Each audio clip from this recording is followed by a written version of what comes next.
Ready. Set.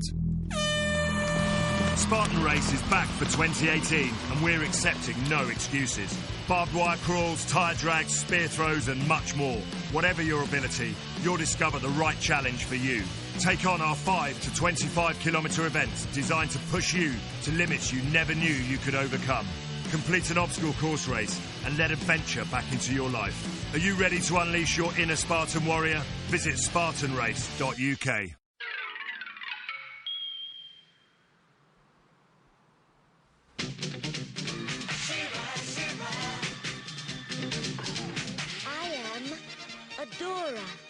He-Man's twin sister and defender of the Crystal Castle. This is Spirit, my beloved steed.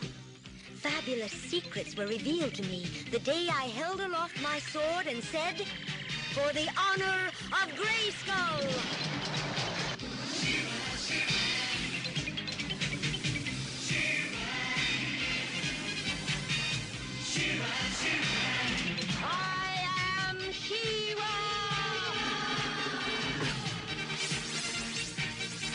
Only a few others share this secret.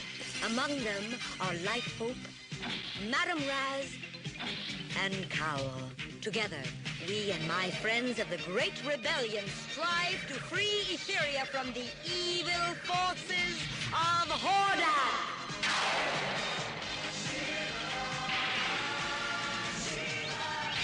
Hello, this is OptimusSolo, and welcome to the 71st chapter in our Powers of GRAYSKULL series. With me for this journey into the Masters of the Universe franchise is TFG1Mike. Hello.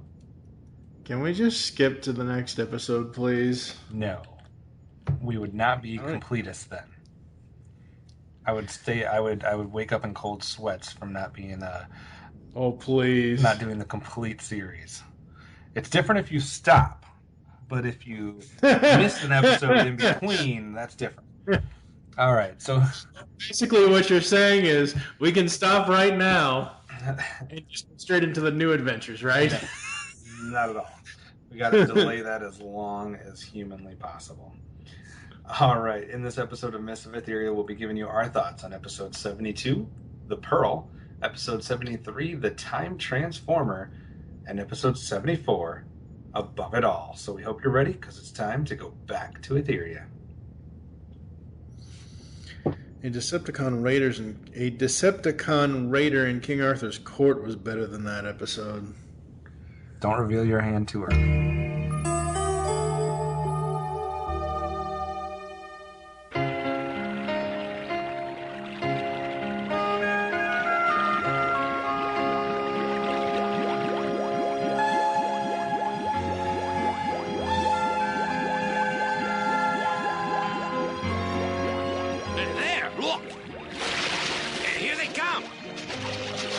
Ready?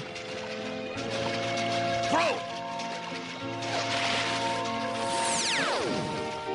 The fishermen of Bright Moon will have a good catch today.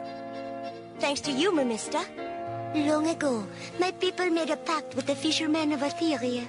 So long as they do nothing to harm the sea or its people, we will help them catch all the fish they need.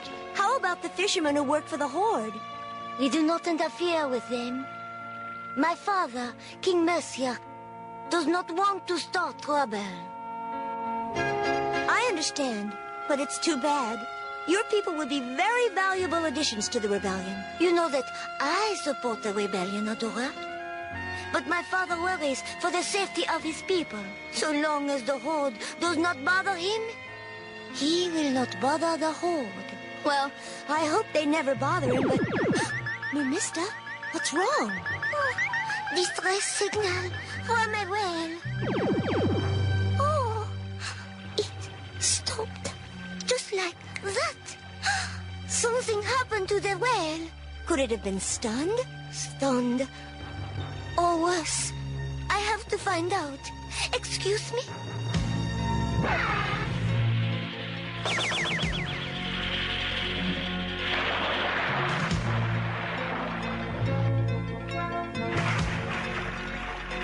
Sounds like there could be trouble.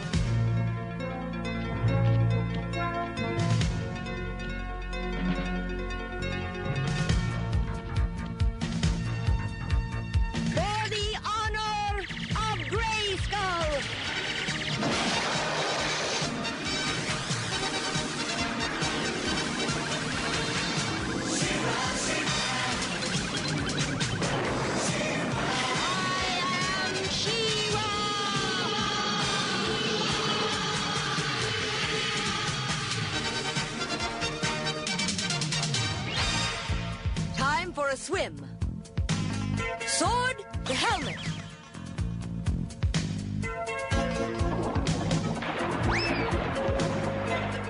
So we start today with episode 72, titled The Pearl. Air date somewhere around Saturday, October 18th, 1986. Written by Bob Forward. She-ra and Mermista free a baby horned whale from Hordak's capture. They take it back to Mermista's father's undersea kingdom, Selenius, but they are unaware Hordak has attached a limp spy device to the baby whale. That was a mouthful. We have Shadow Weaver and Hordak. We have She-ra, Mermista, and then we have Mermista's father, King Mercia, and some mer people and some fishermen. What do you think about this Mermista-centric episode? This is by far the worst episode of the series. No, it's not. Yes, it is. No way. Not possible. This is nothing but an episode of Aquaman. That's all it is Aquaman meets the Little Mermaid. I don't know about all that.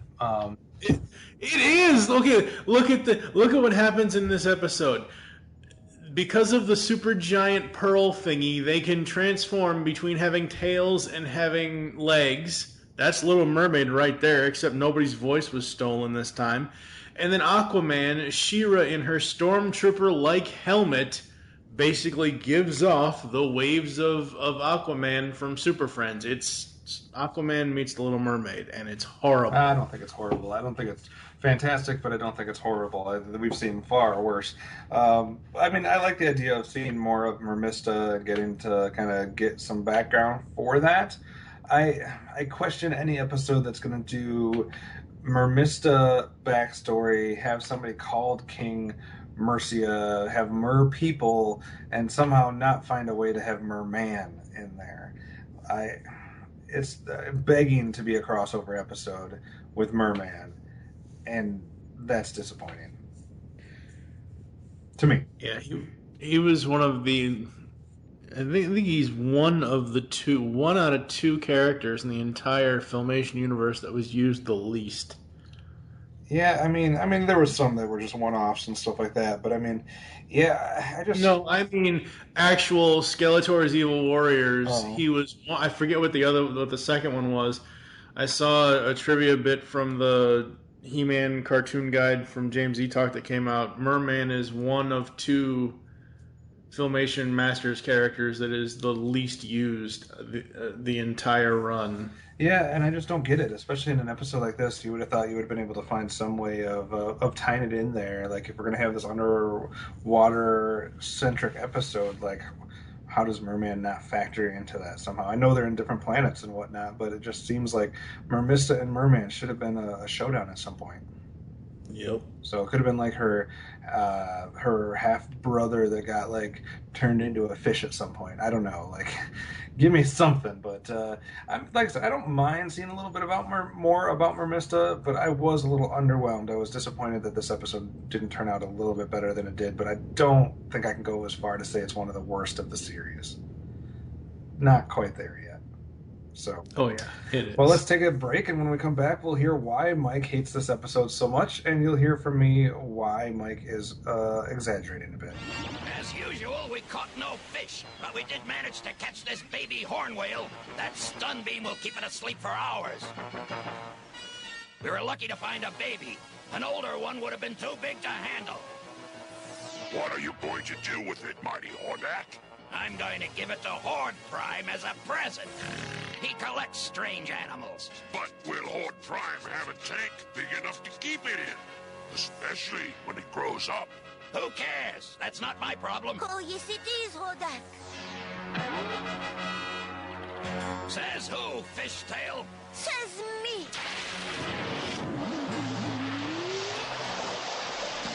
Blast.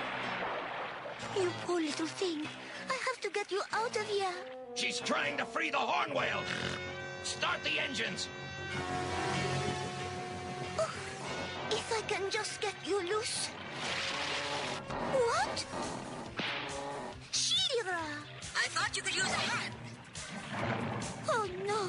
Hordak is starting the engines. He'll get away before we can free the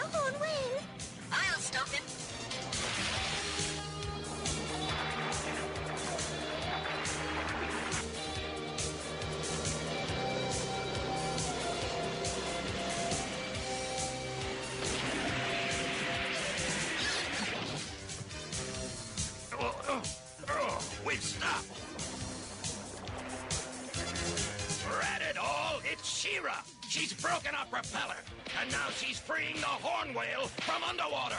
Should we blast her, sir? Fool! Our blast beams don't work underwater. Hordak, she-ras, and Mamista have freed the whale. The whale's still stunned. We have to get it away from the ship. Let's take it to my father's kingdom. We can care for it there. Why don't you stick some TP in that bunghole? Maybe it'll seal up the cracks. What are you talking about? Name of the episode is The Pearl. TP, as in toilet paper. Because I would not use the hardest of toilet paper to wipe this episode's ass with. I have no idea what that has to do with the Pearl. But, are we... The initials TP. You can go whenever you're ready. Okay. All right, we find ourselves in the Whispering Woods for the first time today to talk about the good things about the Pearl.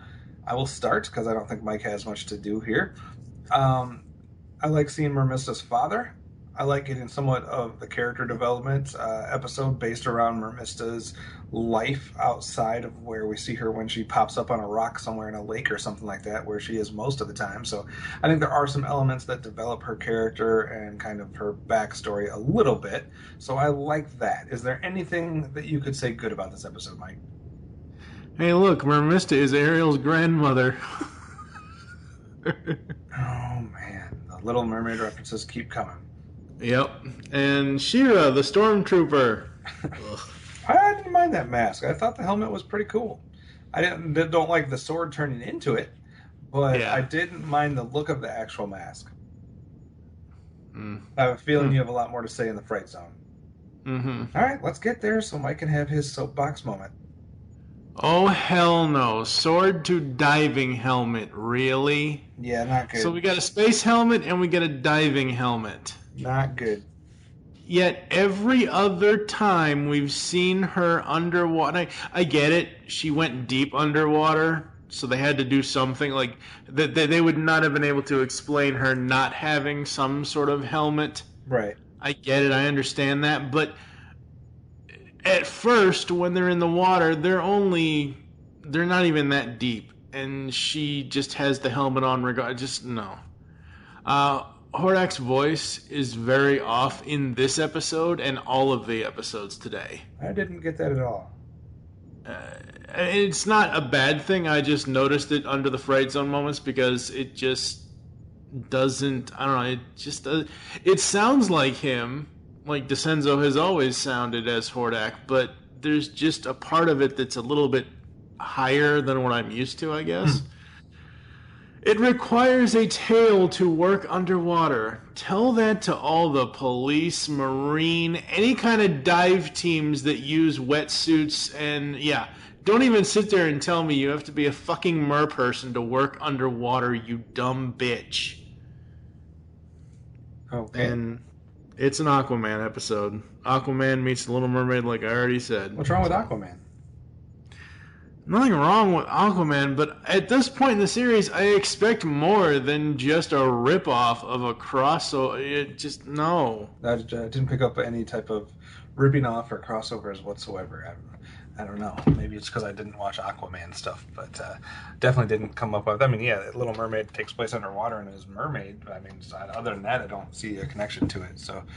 The Aquaman thing comes into play because of her mental powers with the animals, except underwater, she gives off the vibes of how they showed Aquaman's powers in Super Friends. No, right. I'm saying I don't know anything about Aquaman, so I wouldn't have picked up on that. That's what I was saying. Why is Mermista French? I don't know. Why are all of these people French? That's just a weird choice. Like, you would have thought they could have come up with something else, like, I don't know, a country that is known for, like, underwater or water things, or at least being by major water things. I don't know. French just seems weird. It's like, and it's not a good French accent either. It's no, it's horrible. Sword to helmet, yeah, I'll agree with you on that one. Worst laugh in the history of the series by she-ras in both animation and in sound. It takes place in this episode. Yeah. It is awful. She doesn't but the thing is, the problem with it isn't the fact it is the fact of how she sounds when she does it, but it's like something happened between the writing and the execution of the voice cast, because there seems to me that there should have been a line that she was laughing at there in that scene, somebody says something that isn't even remotely funny, and it cuts to her laughing, or it's just a horrible, horrible, weird jump cut that is like they forgot to say one of their lines. Yeah, it was not good. No, not at all. Quick turnaround for the king. He blames She-Ra, and then Mermista says something, and then he immediately apologizes. Like, well, how could your mind change that quickly? Again, why couldn't we get a Mermista Merman crossover? He flip-flops more than Barack Obama. Oh, jeez, you want to talk about flip-floppers. Obama's nowhere near as bad as what we're about to get in this debate season coming up. A little excessive with the mirror imaging in this episode. I know it's a tactic to make it seem like they're not using the same animation over and over again, but the number of times that all they do is flip everything mirror-wise in this episode is a bit annoying. Like, I can forgive a couple times during an episode because you kind of understand and it's like whatever, but it was like every fifth scene seemed like it was a mirror image of 5 scenes before that. And how does Shadow Weaver know what the Power Pearl is? The Power Pearl is built up in this episode like something that nobody knows about, and they talk about how they want to keep it a secret. Don't bring any drylanders here because if they knew about this, it's been a long kept secret, blah, blah, blah, blah, blah. And yeah, I get that there's a spy bot there so that they see where these people are, but then it goes to Shadow Weaver immediately like talking about the powers of the Power Pearl or why it's important, which she shouldn't know anything about. And then she goes back and forth pretending, or not pretending, but essentially saying to Hordak is, I'm trying to find out, or what. Like, she has this really weird thing with Hordak in this episode where he's about to punish her because she doesn't already know something that he thinks she should know. Because he assumes, because she's this all-powerful sorceress, that she should know every single thing, and she doesn't. Right. And it's just so bad. Ugh. And the PSA was about don't get scared if you are lost, I think. I don't even know. It's something to do with not being scared and freaking out if you're lost. I was when I was watching these episodes, I was trying to get through them as fast as I could because all 3 are so bad. I disagree with you on that. I disagree. I don't think these 3 episodes are that bad. Yeah, they are. No, we've seen worse. I don't know. These are all just kind of middle of the road. These are still going in that steep decline that we mentioned last episode. And it's one of those things where I made a note where, actually I posted on Twitter, I said, a 21-minute cartoon that seems like it lasts forever, and that was this episode. This episode went on way too damn long. Felt like the pacing of it was off. Were you having a bad day when you watched these 3 episods? Huh? Were you having a bad day when you watched these 3 episodes? No, not at all. See, I don't think they're bad. I didn't think any of them are great, but I just think they're all middle of the road. Yeah, no. Yeah, okay. Well, we're going to take a quick break, and I guess we'll get into some more arguments on how we will end up rating the Pearl. Take that toilet paper and shove it. That sounds like a country song. Look! A giant sucker clam. Its sucker foot will stick to anything. But they're impossible to pry loose from a rock. Perhaps we don't have to. Let's go, baby!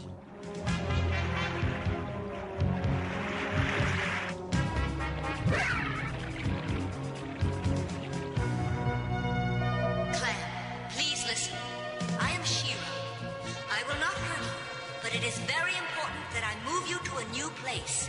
Will you release your grip? It worked. Thank you so much, my ocean friend.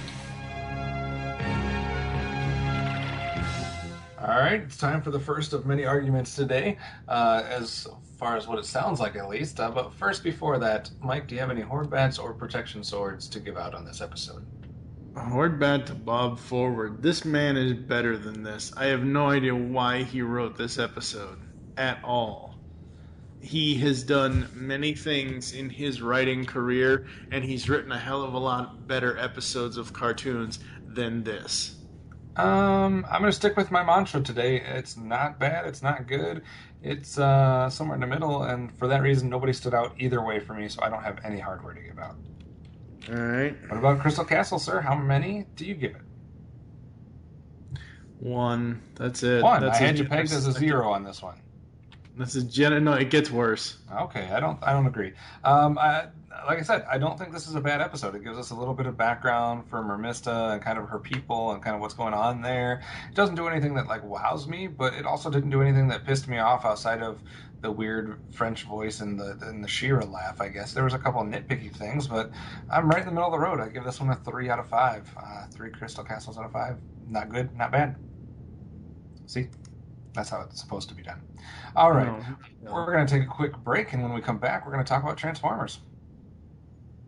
Please, can we talk about Transformers instead of this crap, please? I think He-Man and Transformers both have a lot of high and low points. Michael Bay. There's no argument there because it's factually correct, but still, I would rather watch the worst Generation 1 cartoon episode than watch this show. I would rather watch all 3 episodes from here than most of the things Michael Bay has done. No, you can't. No, you cannot sit there. No, this is cartoon only. Come on now. Well, I'd rather watch these 3 episodes than half of Transformers animated. That's a low blow. Possible! No Autobot flies! Rules were meant to be broken. You gotta tune up or tune out, old bot.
I must say this is a very good idea. A summer fair to celebrate the day she-ras saved Valley View Castle.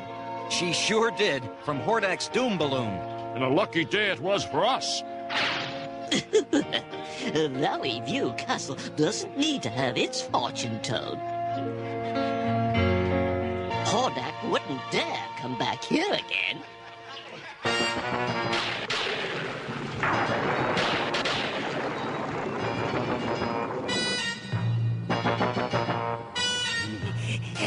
Here it is.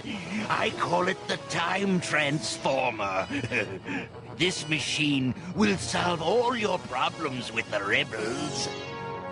Sure it will. Just like Catra solves our problems with she-ras. Now, can't you, little worm? Catra just runs whenever she sees she-ras. That did it! Help! Hordak! Help! Enough!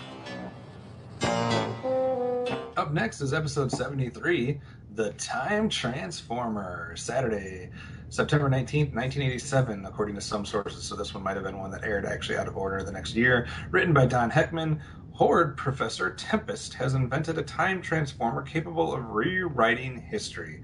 First, he makes sure Hordak's doom balloon defeated She-Ra at Valley View Castle. Then Hordak insists on adding a meteor storm to the Eclipse Beam attack on Bright Moon. So we have a whole episode about changing the events of the past, starring Catra, Hordak, Imp, and some Horde troopers, mainly just Hordak, though, and Professor Tempest. Then we have She-Ra, Madame Raz, Bow, Cowl, Broom, and Swiftwind. What did you think about this time-related episode featuring Professor Tempest? I already have it in my Fright Zone moments, but since it pertains to the plot, the first thing I thought of as soon as I saw them going back, I was like, you mean to tell me this is going to be an entire clip show episode? No. But they do work in some other beats around the clip shows. I think it's interestingly executed, but still, it's not a good episode. From a plot standpoint, I'm a big fan of anything that involves time travel. So when you tell me that you're going to have a plot where we're doing something with time travel, especially if it's like going back and changing events from the past and making a different future, etc., I'm always very intrigued by that. So I was on board with the idea of the plot, like just the main element that we were using there. So obviously it's I'm on board for that. But all a plot can do is either get me on board or kind of turn me off. It's not going to be the ultimate teller. It's just kind of it's like a trailer for a movie. So the plot had me, so I was just waiting to see how they executed it. So let's make our way once again to Whispering Woods and Fright Zone to see how well they did execute this time travel, or if they failed. I'd say the writing's on the wall. Along with the rest of the episode. And then you ran into she-ras. Don't remind me of that. She was standing on top of that mountain, waiting. She even challenged me. Come on, Hordak. Now try picking on somebody your own size. I fired every bolt of lightning I had at she-ras. I was sure we had enough electrical energy to beat her, but the doom balloon couldn't handle it. Our circuits were overloaded. The doom balloon was doomed. Turn it off! What's the point of all this, Professor Tempest? I don't need to be reminded about what she-ras did. Of course not, Master. But I told you I could change it. But it's already happened. Then we go back to a time before it happened. Watch. I'll rewind it.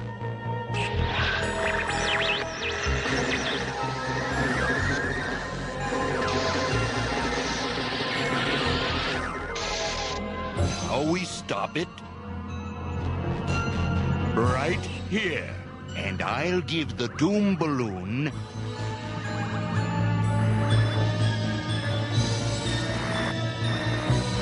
another energy beam. Now, let us see how well she-ras does against the doom balloon.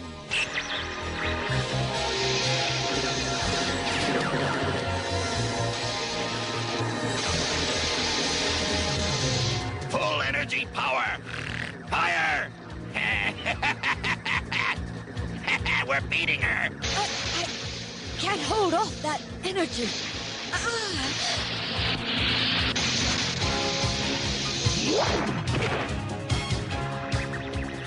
Valley View Castle is now Horde territory. Are you sure? Without a doubt. They are on the castle walls at this very moment. Oh my goodness, look! All troopers! We find ourselves briefly once again in Whispering Woods, because I'm sure Mike doesn't have too much good to say about this time transformer. Mike, true story. Were you just turned off to the fact that the episode had the word transformer in it and it wasn't about Transformers? No. Nothing to do with it. Like I said, I love time travel stories, so that is my Whispering Woods moment. I like when it involves time travel.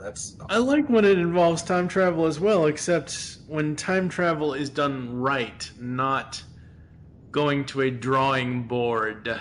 I don't think it was a drawing board. Like I expect. Okay, you take this episode and put it up against the one. What was it? The time corridor from He-Man. Mm-hmm.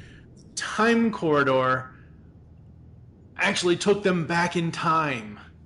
Yeah. This one, they just essentially morphed around the Back to the Future plots without actually having to go back in time. The dude sits there and draws another satellite on the fucking screen. Are you kidding me? Oh, God.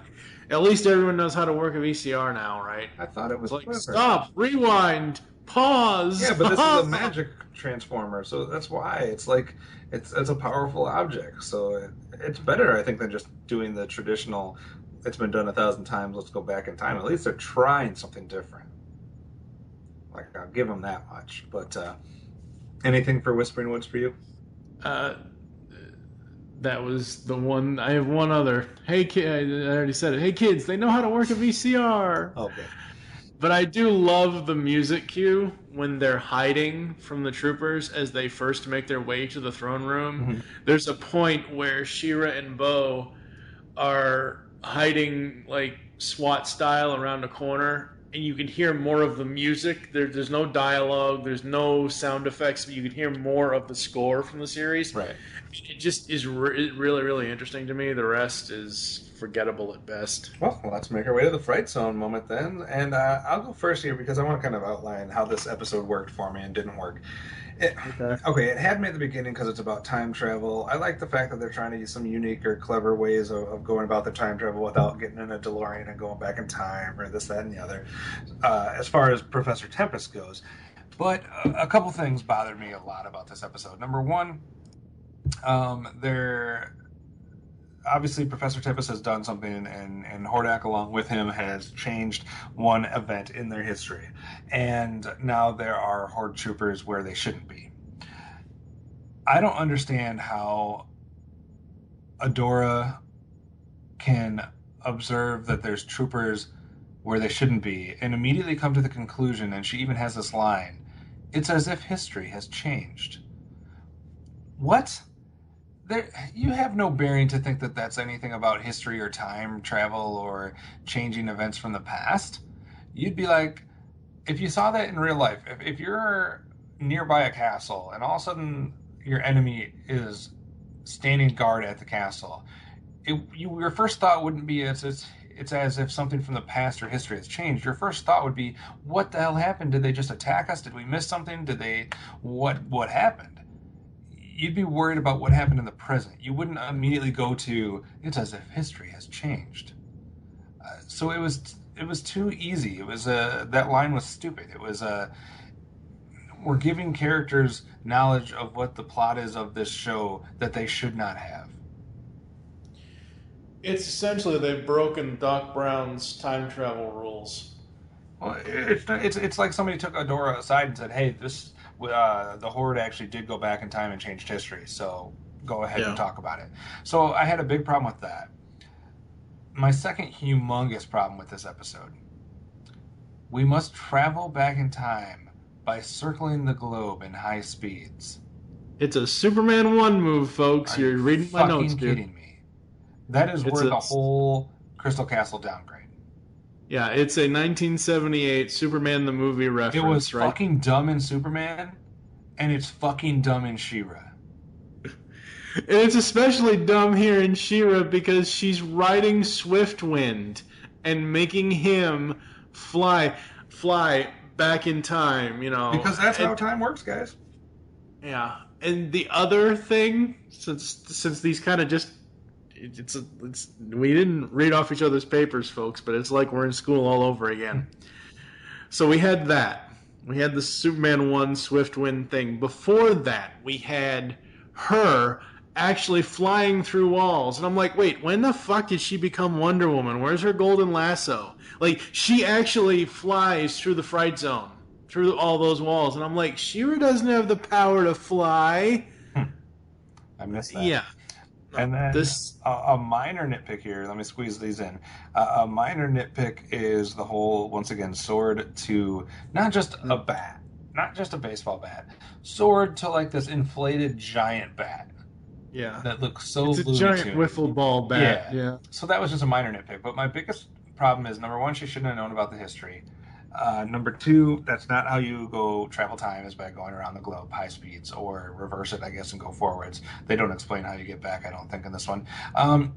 But honestly, the entire episode is ruined by the final 2 to 3 minutes. The final 2 to 3 minutes of this episode might be the worst final 2 or 3 minutes of any episode of the entire series. It ruined any semblance of goodness or anything that this episode may have tried or been able to have, just destroyed by the final couple minutes. So, anything that you didn't get to talk about Fright Zone wise? No, go ahead. PSA was about working hard and being honest and treating others kindly. Which has nothing to do with the episode. No. So, time travel gone wrong, I guess, is the gist of this. It had potential, and then it went a whole bunch of directions that didn't work for me. I don't know if I'd call it the worst episode that we've seen, because there are some redeeming factors, maybe, one or two, but we'll see just how bad it resonated with us totally, because obviously, Mike, you said you went downhill after the first episode. We'll have to see if you're talking about this episode or the one that's still to come. So we're going to take a quick break and see if we have any horde bats or protection swords to give out after the break. This place is a maze. I'm sure this is the way out. Wrong, traitor.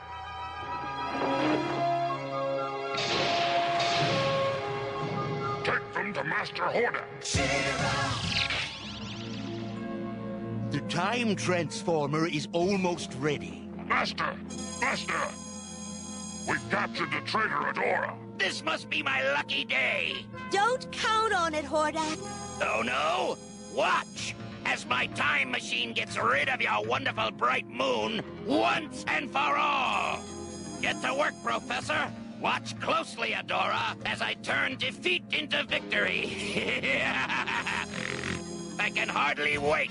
Yes, Master. All right, once again, we have a chance to hand out horde bats and protection swords. I did not hand out anything last episode, so I will go first, because I have two things to hand out.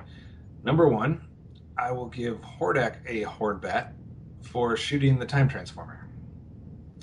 That was kind of an important object.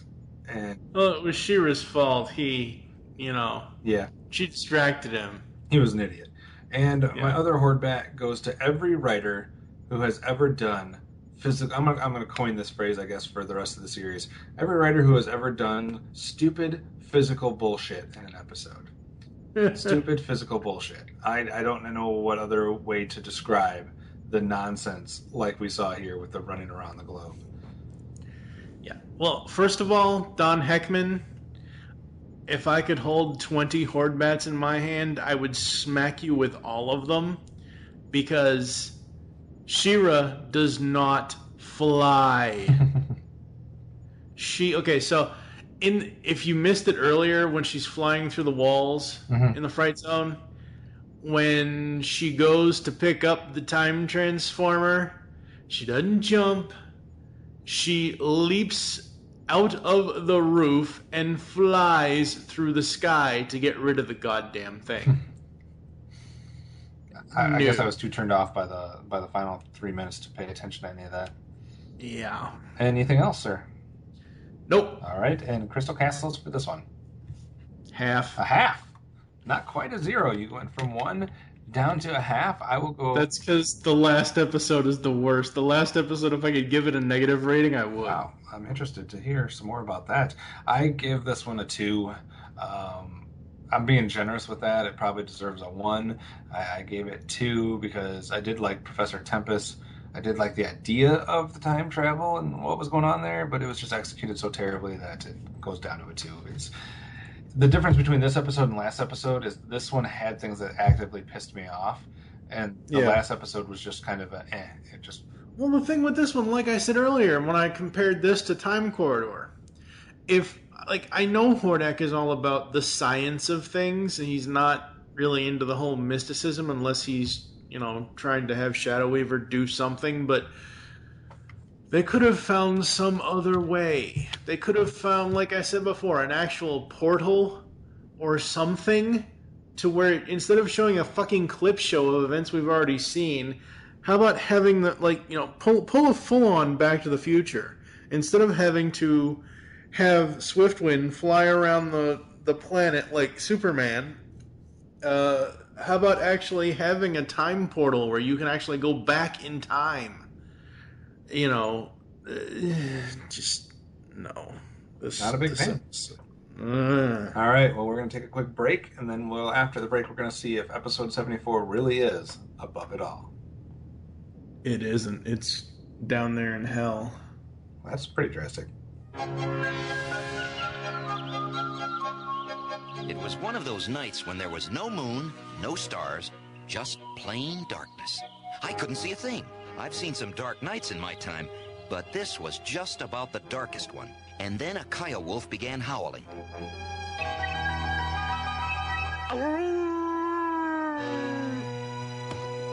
Weren't you afraid? No. Well, maybe a little at first. But I figure that being afraid of the dark only means that you have a good imagination.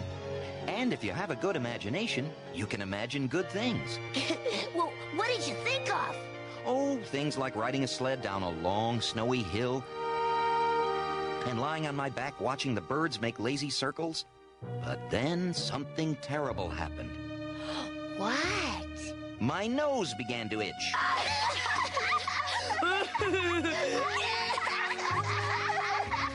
But you said it was something terrible.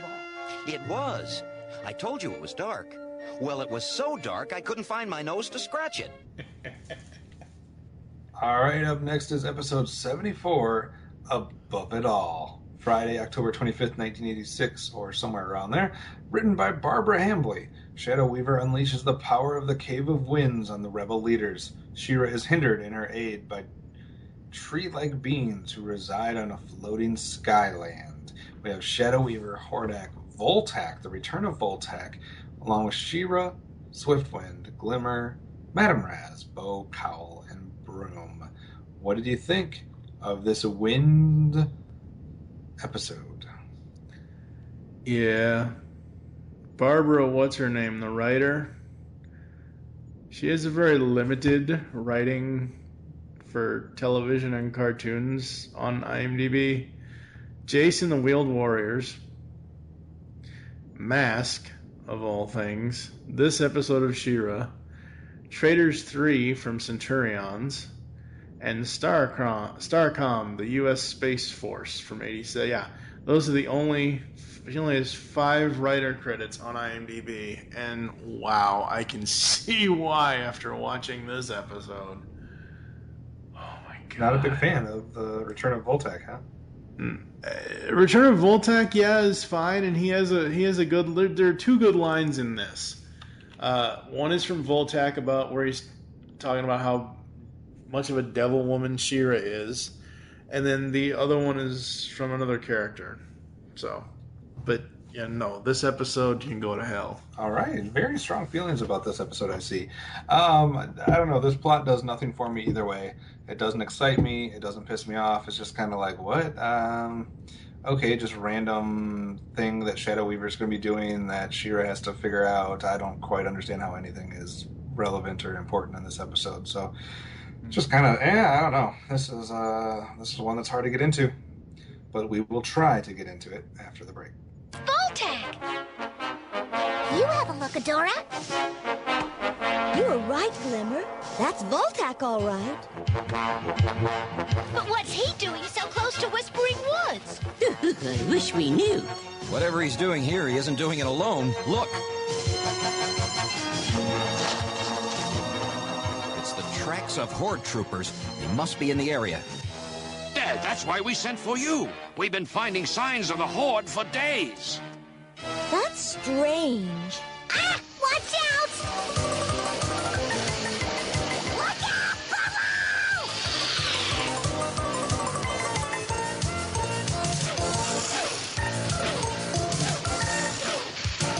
All right, last time today, we are in the Whispering Woods. So, Mr. TFG1Mike, what did you like about Above It All, if anything? As I said before, I don't remember. I should remember the line, but I don't. But whatever Voltak said about She-Ra when they were doing their little dance in the sky, I thought that was funny. And the best line of it all, before a rat trap, you know, we're all gonna die. We have Cowl. We're all doomed. It's really the only good thing I found about this episode. Yeah, I'm with you. There's not a lot to write home about this episode. I will leave it at this. I liked Voltak showing up again. Yeah, I like that we got to see him again. He's not just a one-off character. He's worth seeing again, so I did appreciate that. But other than that, it's all Fright Zone. So you talked about a good line. Let me bounce off that, because there's a terrible line that I don't understand and I've never heard before. Maybe it's a saying that I'm just not familiar with, but... By my grandfather's beard, I'll listen to you next time. What the fuck does that mean? I've heard the line before in other things, but Yeah, Bo has had some pretty bad lines, and honestly, the first 3 minutes and I actually timed this out. The first 3 minutes and 17 seconds of this episode should have been cut out completely or should not exist. It's when Bo is sitting there telling stories about his nose itching, and I'm like, no, what does this have to do with female empowerment? What does this have to do with anything? Nothing at all. 3 minutes that you could have actually put in more to whatever the fuck the plot was going to be in this episode. But no, we have to have 3 minutes and 17 seconds of Bo setting up a joke for Arrow to basically tickle his nose with his ass. Yeah. That's pretty much it. I was confused as well. My only other one is, I don't know, I just felt like I was watching two different episodes at the same time. Like, there's this whole side quest with her and, like, the tree people things. And then there's the other thing with Shadow Weaver. And maybe I just was not in the right state of mind, but I could not connect anything with anything in this episode to make it worth a damn. Like, it just because it doesn't fit. Yeah, it just feels like the writer had, like, 6 different ideas and tried to do a little of all of it. And I just was confused. I was like, what am I... Maybe I'm not paying enough attention. Maybe I'm not giving my 100% attention to she-ra at this moment because of the other 2 episodes. But I didn't follow this episode at all. I was just in and out. I was dazing in and out. Makes absolutely no sense. And then the only other note I had for Fright Zone was... the cave winds are now blown open by Shadow Weaver. And we've got these winds happening supposedly all over the planet, but specifically to the woods and where they are. And everyone is shown basically running and walking away or trying to escape it. But what the animation does not show, and I'm not sure if Filmation could have done this. I think they could have, because they show He-Man struggling all the time. The first time the winds start blowing, they do not show anybody struggling against this. If this is supposed to be this all-powerful wind, She-Ra and Swiftwind should not be able to fly easily through it as an animation model at all. They should be struggling like they are later in the episode. So that was stupid. And really, like you said, it's essentially 2 different episodes. It's 2 different plots meshed into the same episode. It's, kind of like throwing Sandman and Venom and... Well, it's just hard in a 22-minute cartoon to have a side plot, a side story. Yeah. Like a side quest, I guess you could say. But but Mike, beauty is on the inside.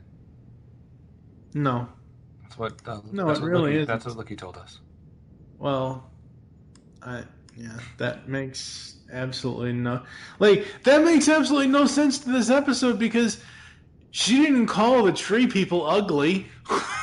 She could have. I could see if she insulted the tree people or something like that, but she didn't. I mean, she could have. All right, let's take a break. See how well we line up with our Crystal Castle ratings on this one, and if it truly is the worst episode of the day. I'm afraid I have to conclude that we are doomed. All right, last chance. Horde bats and protection swords. Get them here. Mike, what do you got? Horde bats for everybody. Horde bats for everybody. The all-encompassing horde bat. I got nothing because this episode was nothing for me. Yeah, this episode... You ever see the Looney Tunes short Baseball Bugs? Yeah. Okay, so at a point in this short, the Gas House Gorillas are just creaming the teetotalers. This is right before Bugs comes in and takes over, and they basically do a conga line around the bases from home plate to third base and back again. Basically, everybody just hitting and circling the base. That's essentially what my Horde Bats for everybody should be. Is just basically me or 10,000 versions of myself just coming up and just hitting every character in the head. Nice. Because, just no. All right, so not a big fan of this episode. What does that translate to when you come to Crystal Castle? Is it 0, sir? 0. All right, I will be slightly above that.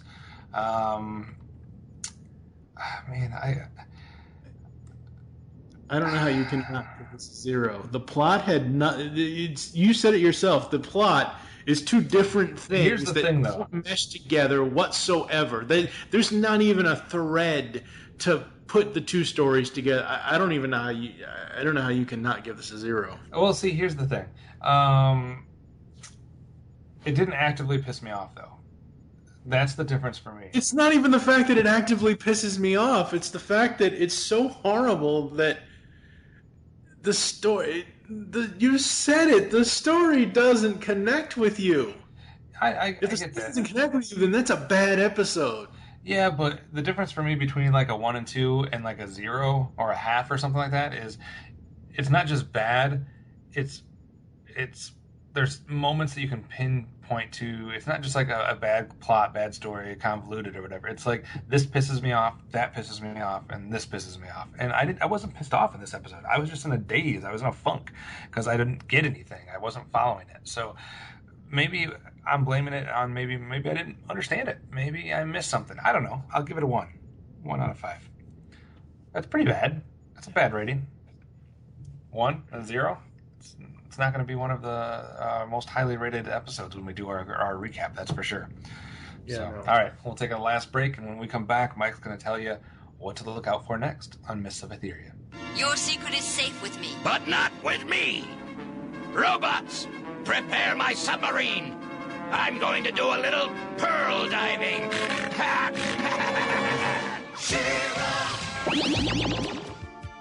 It's Showtime Synergy. The latest review podcast from the Geekcast Radio Network is here. So join TFG1Mike, Nicole Hailstorm, and myself, Lady Rec, as we will be reviewing all 65 episodes of Joe and the Holograms in a 25-episode-long podcast. You can find Showtime Synergy on iTunes and GeekCastRadio.com. We are the truly outrageous podcast that you want to be listening to.